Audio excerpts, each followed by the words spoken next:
नमस्कार बच्चों, मैं बिंदु हूँ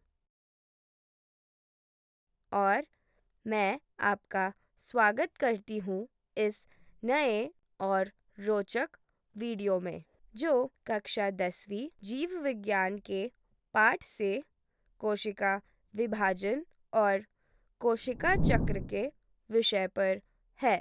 हम जानते हैं कि सभी जीवित जीव अपने प्रजाति को जारी रखने के लिए प्रजनन करते हैं। जनन की क्रिया कैसे होती है? क्या ये आश्चर्यजनक नहीं है कि एक मातृ कोशिका दो बेटी कोशिकाओं में विभाजित होती है? हाँ, ऐसा है। एक कोशिकीय जीवी जैसे कि एम्बिया में प्रजनन द्विआधारी विखंड द्वारा होती है। तो प्रजनन कोशिका विभाजन की एक प्रक्रिया है। क्या आपने ध्यान दिया है कि फटी हुई त्वचा के साथ किसी भी घाव को नई त्वचा से बदल दिया जाता है? यह कोशिका विभाजन के साथ भी संभव है और क्षतिग्रस्त कोशिकाओं को नए कोशिकाओं से बदल दिया जाता है। अब हमारे पास एक सामान्य विचार होगा कि कोशिकाएं विभाजन नई कोशिकाओं के उत्पादन के लिए होता है और साथ ही क्षतिग्रस्त कोशिकाओं की मरम्मत के लिए भी होता है। सीखने के परिणाम। इस विषय का अध्ययन करने के बाद आप निम्नलिखित के बारे में जानेंगे। कोशिका विभाजन की खोज। मानव में कोशिका विभाजन। कोशिका चक्र। समसूत्र विभाजन। अर्धसूत्री विभाजन।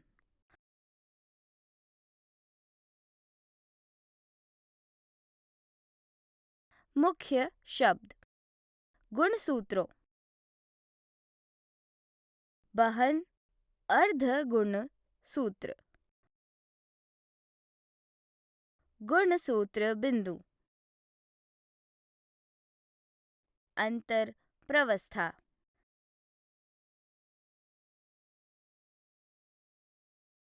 समसूत्रण।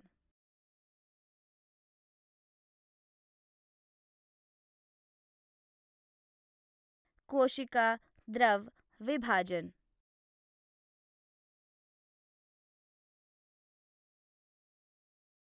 अर्धसूत्री विभाजन। आइए हम कोशिका विभाजन और कोशिका चक्र पर अवधारणा मानचित्र देखें।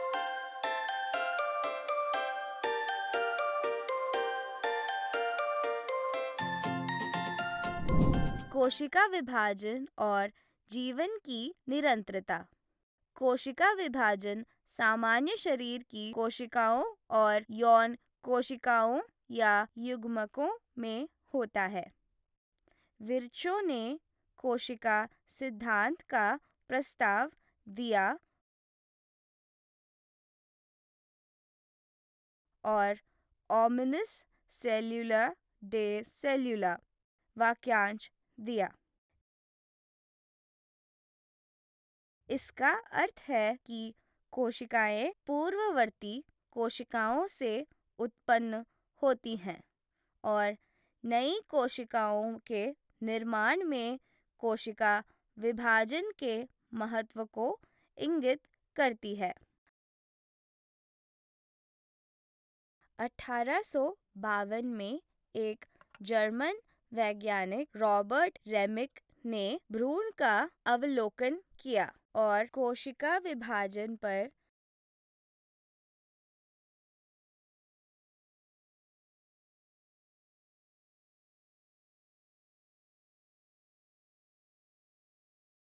अपनी टिप्पणियों को प्रकाशित किया। उन्होंने कहा कि कोशिकाओं का द्विआधारी विखंड पशु कोशिकाओं के प्रजनन का साधन था। 1879 में वाल्थर फ्लेमिंग ने कोशिका विभाजन के दौरान नाभिक में स्ट्रिंग जैसी संरचनाओं वाले कोशिकाओं को अनुदैर्ध्य रूप से विभाजित किया।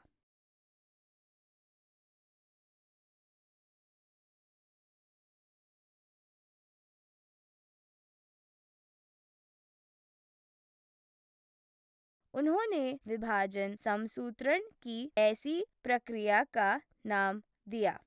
मीटोस का अर्थ है ठीक धागे, क्योंकि विभाजित संरचनाएं धागे जैसी दिखती हैं।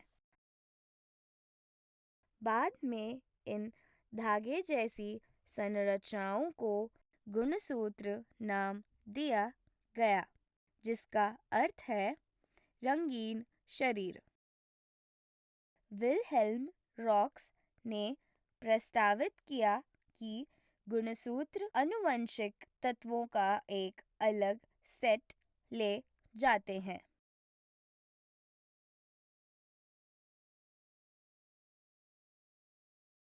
फ्लेमिंग ने अनुदैर्ध्य विभाजन और इन तत्वों के समान विभाजन का अवलोकन किया।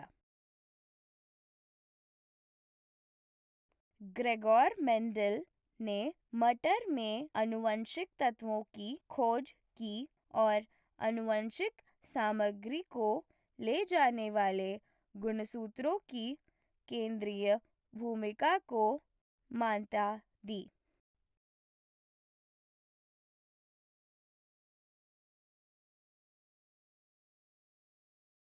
ऑगस्ट विस्मैन ने अनुमान लगाया कि एक ही प्रजाति के व्यक्तियों में लगातार पीढ़ियों में गुणसूत्रों की समान संख्या होती है।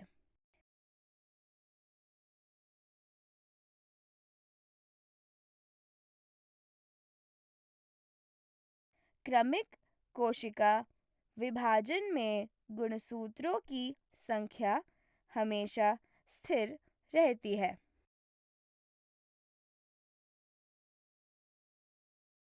1904 में थियोडोर बोवेरी ने अर्धसूत्री विभाजन की योजना की पुष्टि की।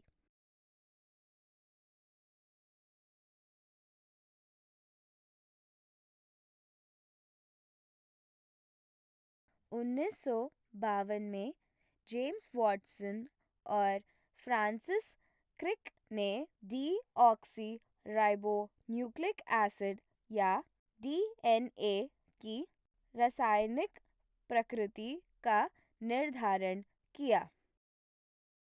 मिटोसिस शरीर की सभी कोशिकाओं में होता है, जो समान संख्या में गुणसूत्रों को बनाए रखते हैं।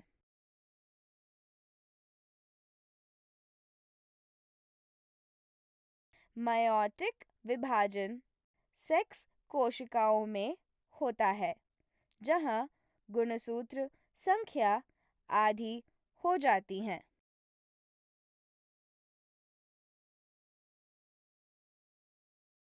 मानव में कोशिका विभाजन। कोशिका जीवन की संरचनात्मक और कार्यात्मक इकाई है। कोशिका विभाजन की प्रक्रिया मनुष्य में अत्यधिक विकसित होती है और बहुकोशिकाएं जीवन में अत्यधिक विनियमित होती हैं।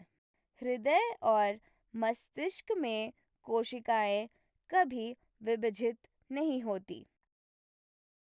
अस्थि मज्जा कोशिकाएं लाल रक्त कोशिकाओं का उत्पादन करने के लिए सक्रिय रूप से विभाजित होती है।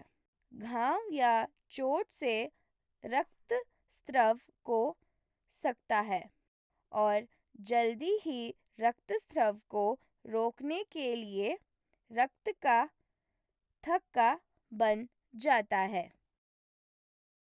यह विभाजन रसायनों में लाता है जो त्वचा की कोशिकाओं को विभाजित करने और घाव ठीक करने के लिए उत्तेजित करता है। कोशिका विभाजन उपचार पर रुक जाता है, लेकिन कैंसर कोशिकाएं विकास विनियमन कारकों का जवाब नहीं देती हैं और लगातार विभाजित होती हैं, अतः मेजबान को मारती हैं। कोशिका चक्र। कोशिका विभाजन की प्रक्रिया को समसूत्री कहा जाता है और यह 40 से 60 मिनट में पूरा हो जाता है। दो कोशिका विभाजनों के बीच की अवधि को अंतरा प्रावस्था कहा जाता है। इस अवधि में आनुवंशिक सामग्री इसके प्रतिलिपि बनती है और बेटी कोशिकाओं को समान रूप से वितरित की जाती है। अंतराप्रावस्था को 3 चरणों में विभाजित किया जा सकता है। G1 चरण या गैप 1 चरण समसूत्री के पूरे होने और डीएनए प्रतिलिपि की शुरुआत के बीच की अवधि है। इस अवधि के दौरान कोशिका का आकार बढ़ जाता है। एस चरण या संश्लेषण चरण डीएनए संश्लेषण और गुणसूत्रों के दोहरीकरण की अवधि है।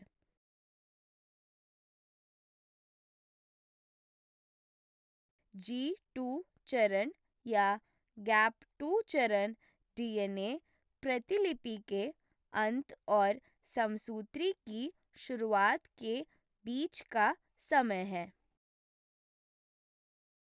कोशिका अंगों का विभाजन और समसूत्री के लिए गुणसूत्रों की तैयारी।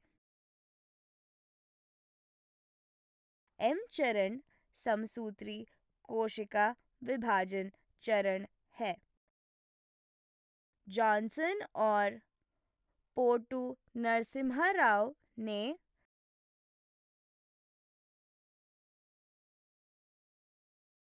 सेल फ्यूजन तकनीक के साथ अंतराप्रवस्थ गुणसूत्रों की संरचना का खुलासा किया।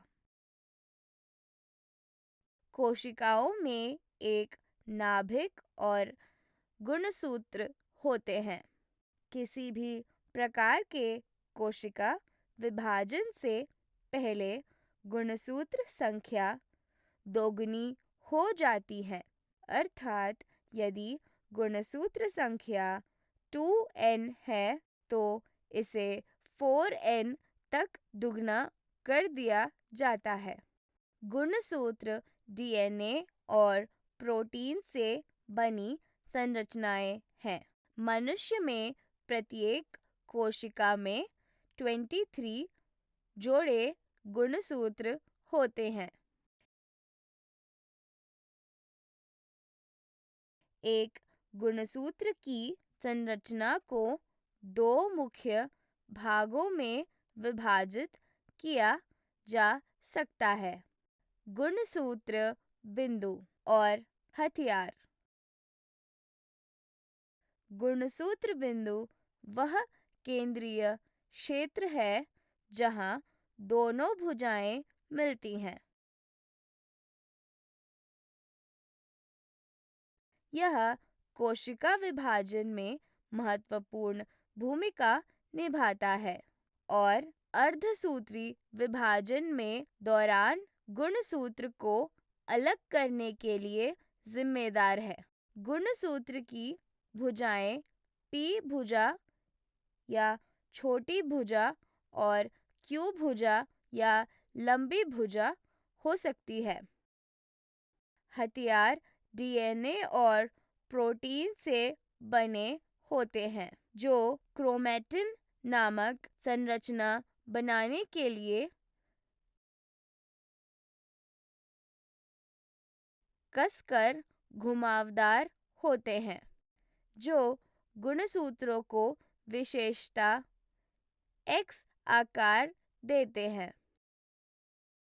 अब जब हमने अंतराप्रवस्था गुणसूत्र संरचना को कवर किया है, तो हम समसूत्री चरण पर चलते हैं।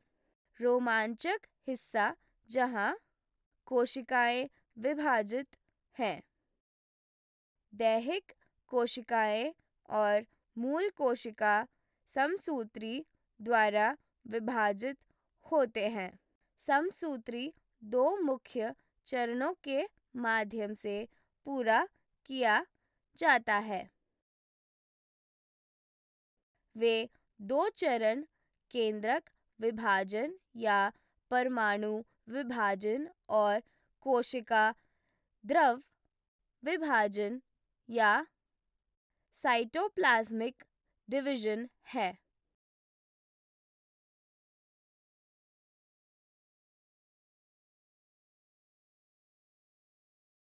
केंद्रक विभाजन 4 चरणों के माध्यम से पूरा होता है।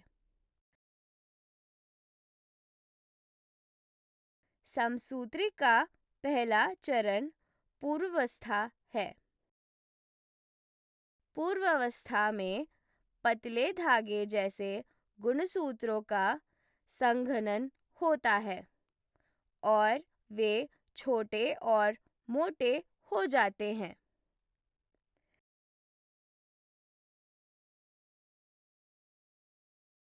गुणसूत्र बहन अर्धगुणसूत्र के अपने जोड़े के साथ दिखाई देते हैं। तार केंद्रिक प्रतिलिपि होती है और कोशिकाओं के विपरीत ध्रुवों पर चले जाते हैं।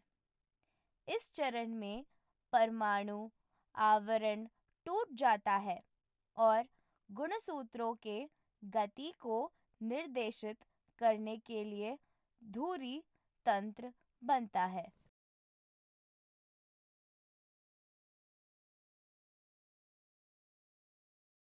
मध्यावस्था में गुणसूत्र कोशिका के भूमध्य रेखा के साथ पंक्तबद्ध होते हैं। दो बेटी कोशिकाओं में समान रूप से वितरित हो जाए। फिर पश्चावस्था आता है। बहन अर्धगुणशास्त्र अलग हो जाते हैं और कोशिका के विपरीत छोर की ओर बढ़ते हैं, जिससे यह सुनिश्चित होता है कि प्रत्येक बेटी कोशिका को गुणसूत्रों का एक पूरा सेट प्राप्त होता है। अंत में अंत्यावस्था समसूत्री के अंतिम चरण को चिह्नित करता है, जहां अलग-अलग गुणसूत्रों के चारों ओर दो नाभिक बनते हैं। इस तरह केंद्रिक विभाजन पूरा हो जाता है और कोशिका द्रव्य विभाजन शुरू होता है।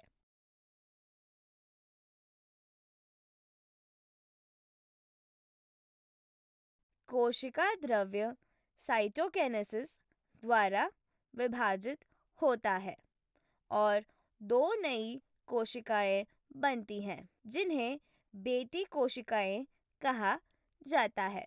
कोशिका की भूमध्य रेखाई प्लेट पर एक पायादन या नाली बनती है। यह धीरे धीरे गहरा होता है, जिससे दो नई कोशिकाएं बनती हैं। हालांकि पादप कोशिकाओं में पायादन के बजाय कोशिका के मध्य रेखा पर एक कोशिका प्लेट बनता है। कोशिका प्लेट तब तक बाहर की ओर बढ़ता रहता है जब तक कि यह दोनों तरफ कोशिका की दीवारों तक नहीं पहुंच जाती और मौजूदा कोशिका की दीवार के साथ जुड़ जाती है। इस प्रकार कोशिका द्रव्य विभाजन पूरा हो जाता है। अर्धसूत्री विभाजन शरीर के विकास, घाव भरने और रक्त कोशिकाओं के निर्माण आदि के लिए आवश्यक है। अर्धसूत्री विभाजन के विपरीत, जो अधिकांश कोशिकाओं में विभाजन के लिए एक निरंतर प्रक्रिया है। अर्धसूत्री विभाजन केवल यौन प्रजनन में युग्मकों के घटना को दोहराता है। अर्धसूत्री विभाजन के 2 चरण हैं। अर्धसूत्री विभाजन 1 में कोशिका का डीएनए प्रकृति बनाता है और समरूप गुणसूत्र जोड़ी बनाते हैं, जिससे टेट्राड नामक संरचनाएं बनती हैं। टेट्राड क्रॉसिंग ओवर नामक प्रक्रिया के माध्यम से मातृ और पैतृक गुणसूत्रों के बीच आनुवंशिक सामग्री के आदान प्रदान में महत्वपूर्ण भूमिका निभाते हैं।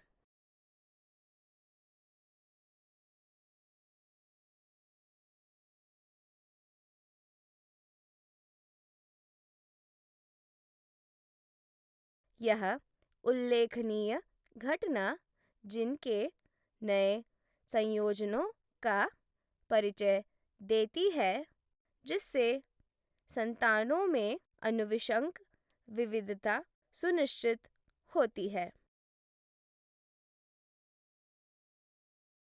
अर्धसूत्री विभाजन 2 माइटोसिस की तरह है, क्योंकि अर्धसूत्री विभाजन 1 में बनने वाली 2 अगणित बेटी कोशिकाएं होती हैं। यह एक द्विगुणित 2n कोशिका से 4 अगुणित बेटी कोशिकाओं n का निर्माण करने वाले पुनर्संयोजित बहन अर्धगुणसूत्र के पृथक्करण से विभाजन से गुजरते हैं। इस प्रकार अर्धसूत्री विभाजन को कभी विभाजन भी कहा जाता है।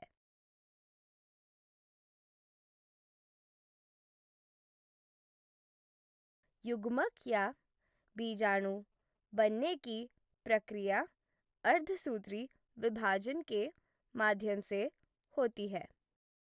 अर्धसूत्री विभाजन के दौरान क्रॉसिंग ओवर होता है, जिसके परिणाम स्वरूप आनुवंशिक पुनर्संयोजन होता है। इसके कारण सभी 4 बेटी कोशिकाएं आनुवंशिक रूप से मूल कोशिका और एक दूसरे से अलग होती हैं। इसके अतिरिक्त आप उच्च कक्षाओं में कोशिका चक्र तथा कोशिका विभाजन के बारे में विस्तार से सीखते हैं। उम्मीद है आपको यह वीडियो पसंद आया होगा।